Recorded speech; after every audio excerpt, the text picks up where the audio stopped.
La 17e journée ce week-end du championnat de France de volley-ball avec notamment Chaumont qui accueillera Montpellier. Ce sera un match particulier pour un homme, cet homme, Javier González. Aujourd'hui à Montpellier, le passeur cubain s'est fait un nom dans notre championnat à Chaumont avec qui il a notamment gagné le titre en 2017.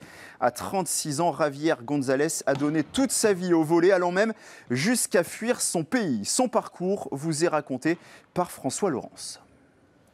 Originaire de la Havane, Javier González aurait pu être le faire-valoir de son île natale. Mais à l'âge de 21 ans, alors qu'il compte parmi les meilleurs internationaux cubains, un événement va changer le cours de son histoire.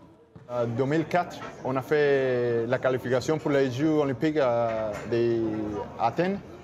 Et on a perdu le match de finale contre les États-Unis et Cuba nous a punis pendant un an sans sortir à jouer des compétitions.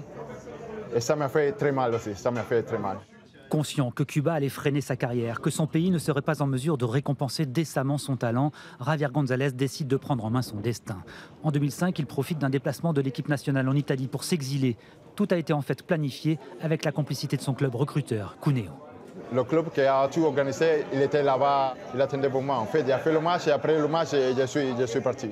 Le seul qui était au courant, c'était mon père. Avant de partir, je l'ai embrassé à lui et je lui ai dit « Oh, n'attends pas pour moi, que je ne rentre pas ».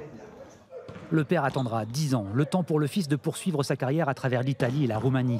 En 2014, c'est avec son tout nouveau passeport italien qu'il retrouve avec émotion ses racines. Je n'ai pas vu ma famille pendant 10 ans.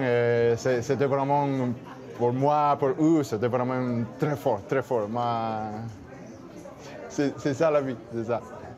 Depuis presque 5 ans maintenant, l'Italo-Cubain a choisi la France. D'abord Lyon en 2014, puis Chaumont, où il est sacré champion de France en 2016 et vice-champion l'année suivante.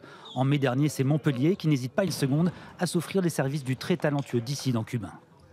C'est très cohérent, je trouve que le joueur ressemble énormément au bonhomme, c'est-à-dire c'est quelqu'un de très généreux, de très rigoureux, très professionnel, très fidèle. Sur le terrain, c'est plutôt un guerrier, un combattant qui mène un peu ses troupes en tant que capitaine, il le fait très bien. Et souvent il a la rage et on le ressent quand on joue avec lui, on le ressent. Je suis, je ne sais pas comment dire, le phare de l'équipe et il tous mes regards. Et bien sûr, je dois donner des bons exemples.